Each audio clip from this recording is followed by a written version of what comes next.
मैं first rank की बात करूंगा पूरे राजस्थान के अंदर महिला वर्ग सामान्य के अंदर रॉयल इंस्टीट्यूट उदयपुर की फर्स्ट रैंक रही है। एक नौकरी वाले पेपर के अंदर अगर हर तीसरा बच्चा रॉयल इंस्टीट्यूट उदयपुर से लगता है तो ये बहुत बड़ी बात है कि जो मैं समझा रहा हूँ अगर आपके समझ में आ गया तो ये मान के चलो कि आप इतना दिमाग रखते हैं कि अगली भर्ती में आपको क्या करना है वो समझ जाओगे। इसलिए इसको बारीकी से समझो कि यदि कोई बच्चा 8 से लेके 10 महीने किसी भी भर्ती के लिए अगर समय निकाल ले और अगर वो जीरो से पढ़ना चालू करे, जैसे 12वीं पास जो बच्चा था जिसको एग्रीकल्चर मान लो कुछ आती है तो उसको हिंदी और जीके नहीं आती, तो उस बच्चे ने एग्रीकल्चर को स्ट्रॉन्ग किया और इसको तो जीरो से उठाया और 8 से 10 महीने कंटिन्यू मेहनत की तो बच्चा फर्स्ट अटेम्प्ट में लग गया। जो बच्चा नौकरी लगा है या आप लगना चाहते हो तो इस बोर्ड के ऊपर जो चीजें मैं लिख के लाया हूँ अगर इस काम को आप कर लोगे तो कोई भी आदमी आपको अपने नौकरी से रोक नहीं सकता। सभी को नमस्कार। जैसा कि आपने थंबनेल देखा कि मैं कृषि प्रेक्षक 2026 की वैकेंसी की तैयारी करूं या फिर पढ़ाई छोड़ दूं, मुझे क्या करना चाहिए समझ में ही नहीं आ रहा। आज के इस वीडियो में मैं आपको डिटेल में बताऊंगा कि आपको पढ़ाई छोड़नी चाहिए या फिर तैयारी करनी चाहिए, क्योंकि बहुत सारे ऐसे बच्चे हो सकते हैं जो पिछली 2-3 भर्तियों में कुछ नंबर से रह गए हो और कुछ बच्चे ऐसे हो सकते हैं जो पिछली भर्तियों में कट ऑफ से भी आधे नंबर आए हो, आधे से भी कम आए हो। डिटेल में बात करूंगा कि आगे आपको तैयारी करनी चाहिए नहीं करनी चाहिए, अगर तैयारी करनी है तो कैसे करना है और नहीं करना है तो क्यों नहीं करना है। उससे पहले कृषि पर्यवेक्षक भर्ती 2023 का रिजल्ट आ चुका है। मैं रॉयल के रिजल्ट के बारे में चर्चा करूंगा। सबसे पहले 2021 की अगर मैं भर्ती की बात करता हूं तो पूरे राजस्थान में फर्स्ट रैंक सहित सैकड़ों बच्चे 2021 की भर्ती में कृषि पर्यवेक्षक रॉयल इंस्टीट्यूट उदयपुर से बने। फिर 2023 की वैकेंसी की बात करता हूं मैं तो फर्स्ट रैंक से लेके अगर मैं बात करता हूं टॉप 10 रैंक तक की तो जनरल कैटेगरी के अंदर 5 बच्चे रॉयल इंस्टीट्यूट के रहे हैं। टॉप 5 की रैंक बात करता हूं तो जनरल कैटेगरी के अंदर रॉयल इंस्टीट्यूट की 3 रैंक रही है। मैं फर्स्ट रैंक की बात करूंगा पूरे राजस्थान के अंदर महिला वर्ग सामान्य के अंदर रॉयल इंस्टीट्यूट उदयपुर की फर्स्ट रैंक रही है। वापस सामान्य वर्ग के अंदर गर्ल्स की बात करूं तो सेकंड रैंक भी रॉयल इंस्टीट्यूट की है। इसके अलावा 4th, 5th और 9th रैंक जो है जनरल कैटेगरी की रॉयल इंस्टीट्यूट उदयपुर की है। मैं आपको बताना चाहूंगा कि अगर मैं बात करता हूं, यहीं से बता दूं आपको कि टॉप 10 रैंक में 5 बच्चे रॉयल के हैं, टॉप 16 रैंक के अंदर 8 बच्चे रॉयल के हैं जनरल कैटेगरी में, और टॉप 100 बच्चों की बात करता हूं जनरल कैटेगरी की तो 42 बच्चे रॉयल इंस्टीट्यूट उदयपुर के हैं। मैं आपको बताना चाहूंगा ये जितने भी बच्चे रॉयल इंस्टीट्यूट से सिलेक्ट हुए हैं ये ऑनलाइन या ऑफलाइन दोनों ही प्लेटफॉर्म पे हो सकता है। जैसे ये फर्स्ट रैंक बच्ची हमारी ऑनलाइन है, सेकंड रैंक है ये भी ऑनलाइन है, थर्ड रैंक है ये ऑनलाइन है। बाकी अगर मैं बच्चों की बात करता हूँ टॉप 100 की या ओवरऑल जो भी बच्चे सिलेक्ट हुए हैं वो ऑनलाइन और ऑफलाइन दोनों ही प्लेटफॉर्म के हैं। टोटल बच्चे जिनका रिजल्ट आया है वो है 374 और रॉयल इंस्टीट्यूट उदयपुर से जो बच्चे सिलेक्ट हुए हैं इन बच्चों में उनकी संख्या है 120। अभी तक मैंने एक एक बच्चे का रिजल्ट चेक किया है मेरी आंखों से, और अगर मैं बात करता हूं अभी तक 374 में से 120 बच्चे रॉयल इंस्टीट्यूट उदयपुर के हैं। अब इसका मतलब ये हुआ लगभग हर तीसरा बच्चा रॉयल इंस्टीट्यूट उदयपुर से है। जी हाँ, एक नौकरी वाले पेपर के अंदर अगर हर तीसरा बच्चा रॉयल इंस्टीट्यूट उदयपुर से लगता है तो ये बहुत बड़ी बात है। सर आपने झंडे गाड़ दिए, मैंने नहीं, रॉयलियंस ने गाड़े हैं, बच्चों ने गाड़े हैं, हमारी टीम जो है रॉयल की उसने गाड़े हैं। सर इसके अलावा और रिजल्ट कैसा रहता है तो आपको बताना चाहूंगा 2024 के अंदर प्री पीजी के अंदर फर्स्ट रैंक, 2022, 23, 24 लगातार 3 साल प्री पीजी में फर्स्ट रैंक है। 2023 के अंदर 1 से लेके 5 रैंक लगातार रॉयल इंस्टीट्यूट उदयपुर की जनरल में एग्रीकल्चर वाले बच्चों में फर्स्ट रैंक है, first, second, third, fourth rank है। मैं 2024 की बात करता हूं प्री पीजी की फर्स्ट रैंक के साथ में टॉप 11 उनमें 10 बच्चे रॉयल इंस्टीट्यूट उदयपुर के। मैं आपको बताना चाहूंगा रॉयल इंस्टीट्यूट उदयपुर से जेईटी 2024 के अंदर पूरे राजस्थान के अंदर फर्स्ट रैंक है एग्रीकल्चर वर्ग में। मैं बताना चाहूंगा आईसीआर के अंदर लगातार अलग अलग वर्ग के अंदर 1 से लेकर 10 रैंक लगातार रॉयल इंस्टीट्यूट उदयपुर के जो बच्चे उन्होंने हासिल की है। सैकड़ों बच्चे आज देश की अलग अलग यूनिवर्सिटी में पढ़ रहे हैं, सैकड़ों बच्चे रॉयल इंस्टीट्यूट से पढ़ के नौकरियां कर रहे हैं। मैं आपको बताना चाहूँगा।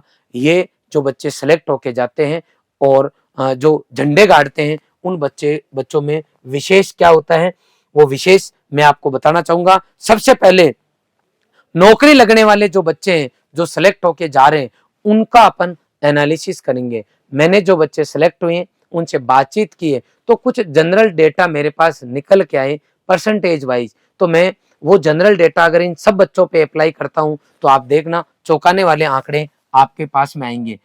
टोटल पोस्ट 374 के अंदर मैं बात करता हूं, मैंने जो बच्चों से बातचीत की उससे जो मैंने आंकड़े निकाले, तो उनमें देखने को मिला कि ऐसे बहुत सारे बच्चे हैं जिन्होंने पहली बार पार्टिसिपेट किया, मतलब 2023 की नौकरी वाली उनकी पहली भर्ती थी, फर्स्ट टाइम वो एलिजिबल थे, उन्होंने फॉर्म भरा, तैयारी की, एग्जाम दिया और आज वो बच्चे ज्वाइनिंग कर चुके हैं। इन बच्चों की संख्या है लगभग 15%। 85% बच्चे वो थे जिनकी ये दो या दूसरी से ज्यादा बार उन्होंने परीक्षा दी है। कहने का मतलब ऐसे बच्चे 85% जिन्होंने 2021 की भर्ती भी दी है और जिन्होंने 2018 वाली भर्ती भी दी है, और कुछ बच्चे ऐसे हैं जिन्होंने तीनों दी है, कुछ बच्चे ऐसे हैं जिन्होंने 2023 और 2021 दी है। मैं यूं कहना चाहता हूं 85% बच्चा वो है जिन्होंने किसी न किसी भर्ती को पहले से भी देखा है और दूसरे या तीसरे अटेम्प्ट में वो बच्चे सेलेक्ट हो गए। अब इनमें और जब मैंने एनालिसिस किया तो यहाँ पर दो तरीके के आंकड़े निकल के आ रहे हैं। मैं रिपीट कर रहा हूँ कि जो मैं समझा रहा हूँ अगर आपके समझ में आ गया तो ये मान के चलो कि आप इतना दिमाग रखते हैं कि अगली भर्ती में आपको क्या करना है वो समझ जाओगे, इसलिए इसको बारीकी से समझना। 85% बच्चे वो हैं जिनके अंदर 42.5% मतलब 42.5% वो बच्चे थे, मतलब इसके आधे बच्चे वो हैं जिनके लास्ट भर्ती मतलब पिछली कोई भी भर्ती थी जिसमें इन्होंने पार्टिसिपेट किया था, उस भर्ती के अंदर इन बच्चों के कितने नंबर आए बताओ। इनके नंबर आए थे, कट ऑफ जो भी थी उसकी, जो कट ऑफ थी पिछली भर्तियों की उनसे आधे से भी कम। मान लो कट ऑफ गई 230 नंबर 2021 में, तो इनके नंबर आए आधे 115 नंबर। अगर कट ऑफ गई 220 तो इनके नंबर आए 110, कट ऑफ गई 200 तो इनके आए 100। मतलब आधे बच्चे तो ऐसे थे जिनके लास्ट भर्ती में कट ऑफ से भी आधे नंबर रह गए, और बाकी के 42.5% बच्चे ऐसे थे बेटा जिनका लास्ट भर्तियों के अंदर 2021 और 2018 की अगर मैं बात करूं तो वो बच्चे 2 गुना और 1.5 गुना में थे। जैसे 2021 की भर्ती मान लो 2300 सीट थी, तो 2300 सीट थी तो उन्होंने 2 गुना में लिए, कितने बच्चे लिए थे 4600 बच्चे लिए 2 गुना में, तो 2300 तो नौकरी लग गई और 2300 बच्चे पीछे रह गए, बच गए 2300 बच्चे। इसका मतलब ये 2 गुना में आए हुए थे। ऐसे 2018 के अंदर 1.5 गुना बच्चे लिए थे, वो बच्चे भी तो बचे हुए थे। तो 42.5% अगर संख्या में निकालूं तो 15% का मतलब यहाँ लगभग 56 बच्चे होते हैं। और यहाँ अगर मैं बात करता हूँ इसका इनका 85% और 42.5, तो ये संख्या निकल के आएगी आपकी लगभग 159 बच्चे, और ये भी 159 बच्चे, आधे आधे बच्चे, मतलब लगभग 160 बच्चे तो वो बच्चे आए जो पहले कोई टाइम 2 गुना में सेलेक्ट हुए थे, और 160 बच्चे वो निकल के आए जो पिछली भर्ती में कट ऑफ से आधे नंबर रह गए, और ये 56 बच्चे ऐसे आए हैं जो लगभग पहली बार एग्जाम देने गए हैं। सर आप ये आंकड़े कहाँ से बता रहे हो? मैंने कुछ बच्चों से बातचीत की, मान लो मैंने 40 बच्चों से बात की, तो उनका जब लिस्ट बनाया तो ये परसेंटेज मेरे सामने लगभग निकल के आए, तो मैंने इनको बेस मानते हुए ओवरऑल पोस्ट को बांट दिया है। इसका मतलब है कि यहाँ पे क्या निकल के आया आपके सामने, यहाँ पे ये निकल के आया कि जो लोग नौकरी लगते हैं वो अगर पहली बार एग्जाम देने जा रहे हैं तो भी लग रहे हैं, पिछली भर्ती में कट ऑफ से आधे नंबर रह गए, कम रह गए, कट ऑफ से आधे से भी ज्यादा कम रह गए तो भी लग रहे हैं, और 2 गुना में रहे हुए हैं तो भी लग रहे हैं। कहने का मतलब है कि यहाँ कुछ तो स्पेशल हो रहा है, और स्पेशल ये हो रहा है क्योंकि स्पेशल वर्ड काम में क्यों ले रहा हूँ, क्योंकि अगर पिछली भर्ती के 2300 बच्चे थे और यहाँ पोस्ट की संख्या अगर 374 है, तो आप खुद ही बताओ सबसे पहले इन पोस्ट 2023 वाले के अंदर 2021 के जो 2 गुना के बच्चे बचे हुए हैं वही यहाँ लगने चाहिए ना, वो बच्चे ही लगने चाहिए। लेकिन वो तो लगभग कितने 160, इसका मतलब 85 प्लस 160 पीछे जो बच्चे बचे वो तो ये वो है जो कट ऑफ से आधे से कम थे या फर्स्ट टाइम एग्जाम देने गए।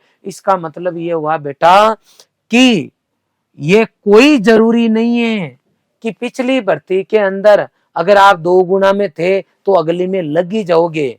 क्या एक भी नहीं लगता? लगता है। हमने निकाला 42-43% बच्चा लगता है, लेकिन बाकी बच्चा जो नया या फिर बिल्कुल कम नंबर वाला भी लग जाता है। ये मैंने आंकड़े बता दिए आपको।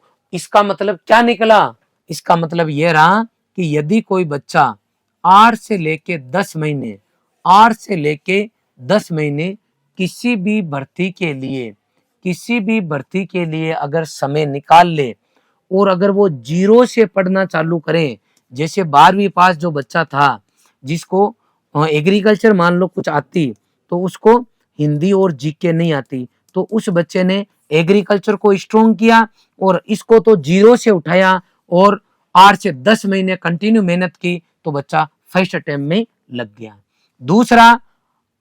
दूसरा ये कि जो बच्चा 2 गुना में था और वापस 1 गुना में आया वो बच्चा कंटिन्यू लगा रहा। उसने ये बात को ध्यान में रखा कि भगवान के घर देर है अंधेर नहीं है, अगर मैं पढ़ूंगा तो मैं लगूंगा। आई बात समझ में? और इस बार रह गया तो हो सकता है अगली बार में 100% आऊंगा। मैं मेरी मेहनत में कमी नहीं छोड़ूंगा और बिना डिले किए कंटिन्यू बच्चा नेक्स्ट भर्ती के लिए लगा रहा।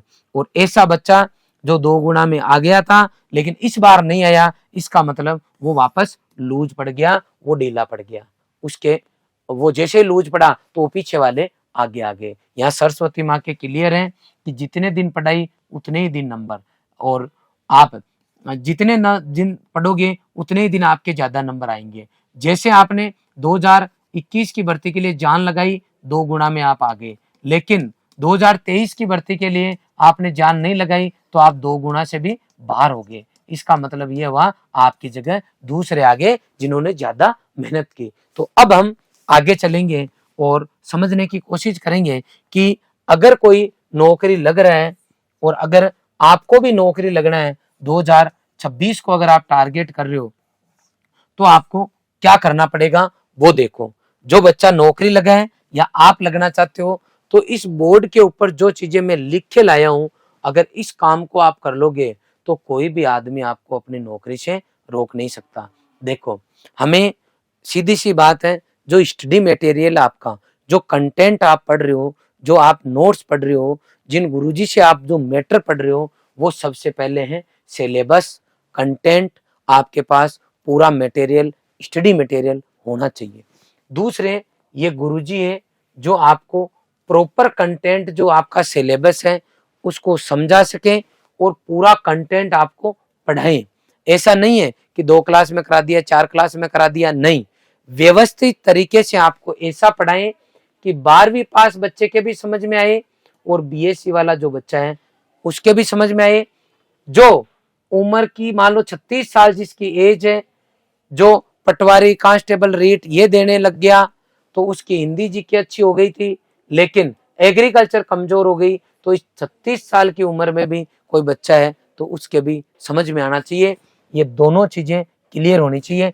ये हमारे पास क्लियर हो गई, बढ़िया गुरुजी ने पढ़ाया, हमारा रिजल्ट इतना बढ़िया रहा है तो उसका कारण है हमारा ओवरऑल कोर्स 7 टीचर कंप्लीट कराते हैं एक बैच में, कम से कम 7 एक्सपर्ट, 3 एग्रीकल्चर, 3 जीके और 1 हिंदी, एक से बढ़ के 1 टीचर। ये काम कंप्लीट हो गया। उसके बाद में आपको चाहिए टेस्ट सीरीज।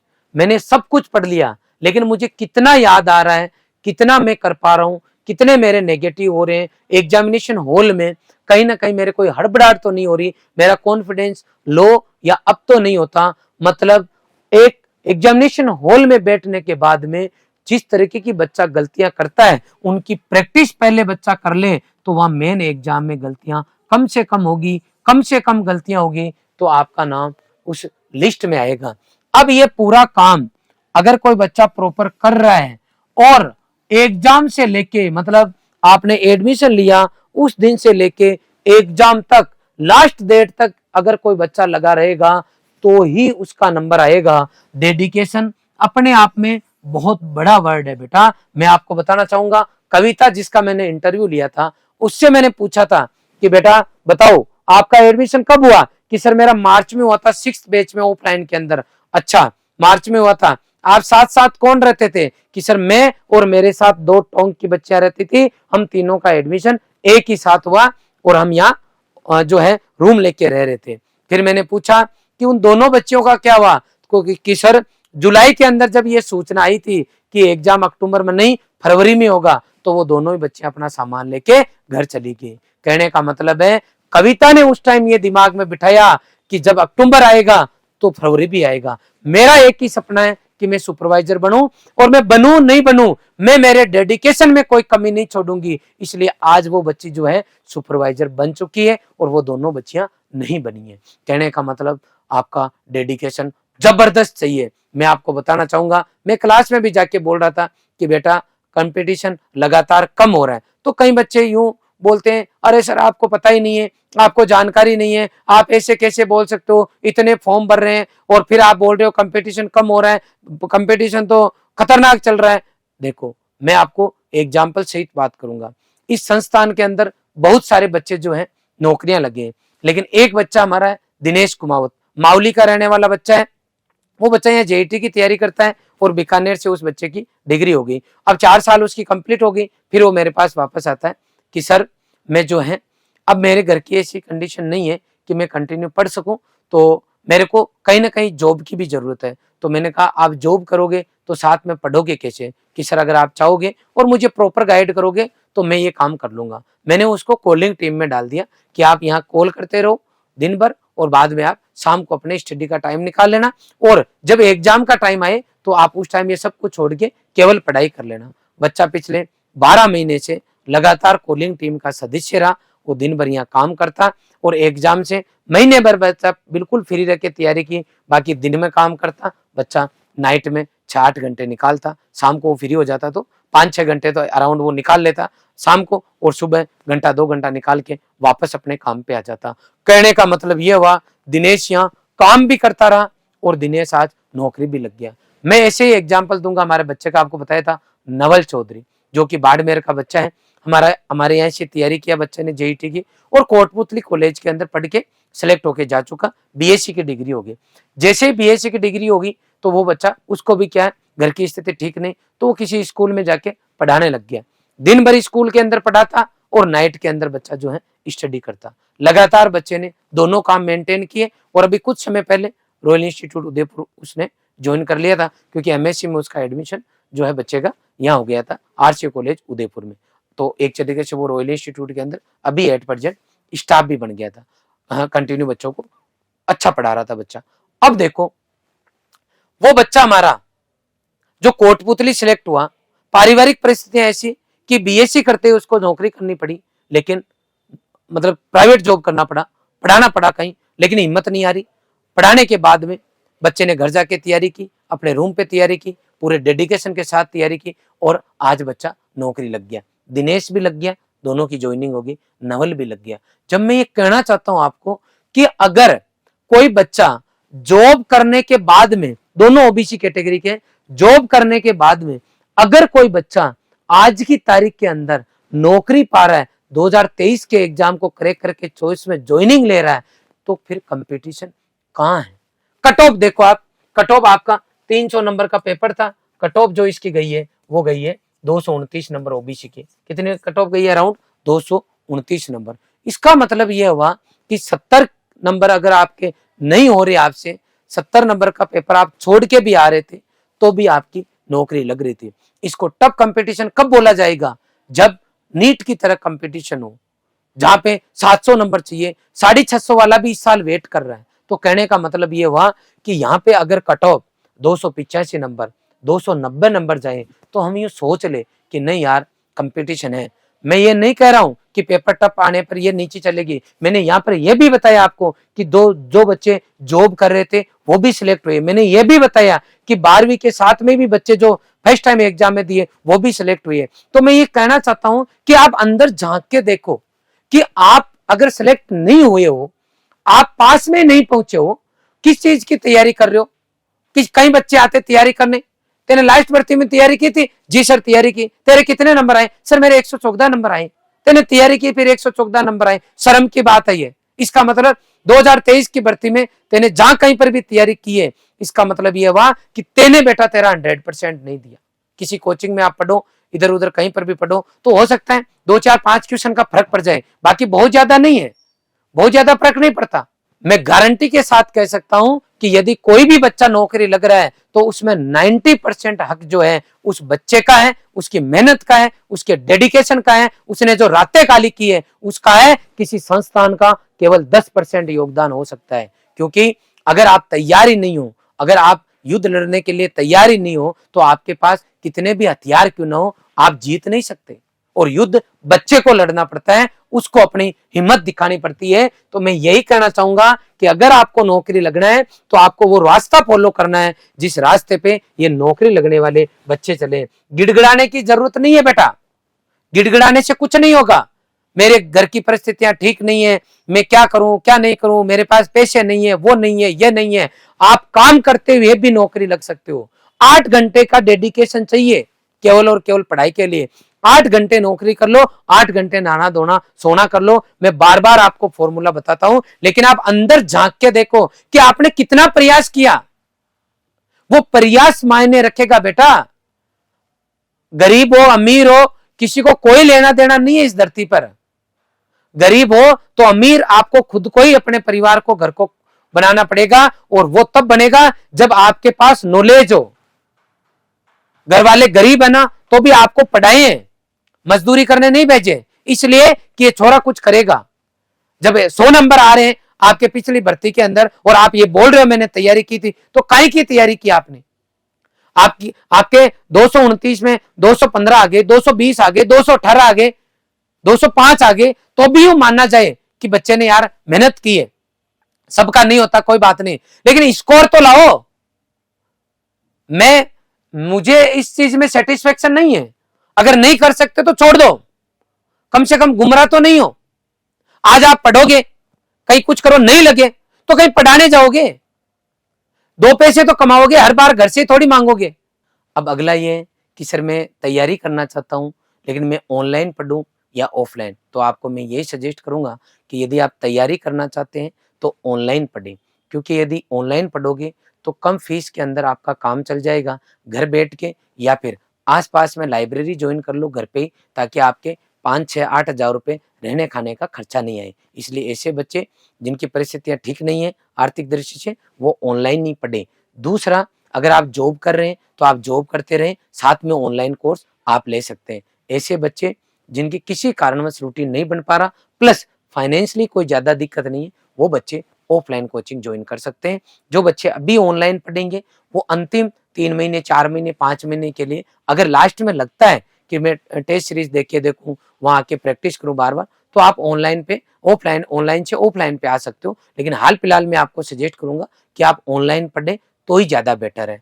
अब है कि सर हम कहाँ से पढ़ें, तो मैंने रॉयल इंस्टीट्यूट उदयपुर का आपको रिजल्ट बता दिया, फैकल्टीज बता दी है। आप इस रॉयल संस्थान को ज्वाइन कर सकते हैं। हम यहाँ से जो ऑनलाइन क्लास देते हैं वो क्लासरूम लाइव देते हैं, मतलब ऑफलाइन जो बैच है उसको डायरेक्ट हम आपको लाइव अवेलेबल कराते हैं। वो क्लास रिकॉर्ड हो जाती है, उसको आप चाहे जितनी बार देख सकते हो। पैनल पीडीएफ, मतलब जो बोर्ड पे लिखा जाता है उसकी पीडीएफ मिल जाती है। कंटिन्यू ऑनलाइन टेस्ट की सुविधा रहती है, टेस्ट सीरीज इसके अंदर हम दे देते हैं, मोटिवेशनल सेशन इसके अंदर हम रखते हैं। सब कुछ हम आपको ऑनलाइन ही अवेलेबल करा देंगे। और फिर भी आप ऑफलाइन आना चाहो तो आप ऑफलाइन भी आ सकते हैं। आई बात समझ में? तो मैंने आपको दोनों चीजें क्लियर कर दी है कि सर नया बैच कब चालू होगा। तो आज के 2 दिन पहले ही रॉयल इंस्टीट्यूट में सुपरवाइजर का ऑनलाइन और ऑफलाइन बैच चालू हुआ है।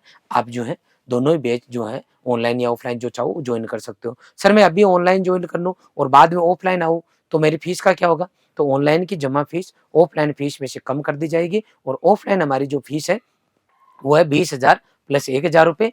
ऑनलाइन अगर अभी जो फीस है वो आप जब ऑफलाइन आओगे तो कम कर देंगे। तो उससे क्या होगा, आज से आप जो है पढ़ना चालू कर दोगे। ठीक है। इसके अलावा यदि कोई फाइनल ईयर में है अभी, या बीएससी कंप्लीट हो चुकी है और आप कंफ्यूज हो रहे हो कि सर मैं प्री पीजी की तैयारी करूं AA को करूँ या एग्रीकल्चर सुपरवाइजर के, तो आप सर मुझे गाइड करें। तो आपके लिए मैं अगला वीडियो कल लेके आऊँगा, जिसमें आपको मैं सजेस्ट करूँगा कि आपको क्या करना चाहिए ताकि आपको ज़्यादा से ज़्यादा फ़ायदा हो। आपने पूरा वीडियो देखा, इसके लिए आपका बहुत-बहुत आभार। Thank you very much.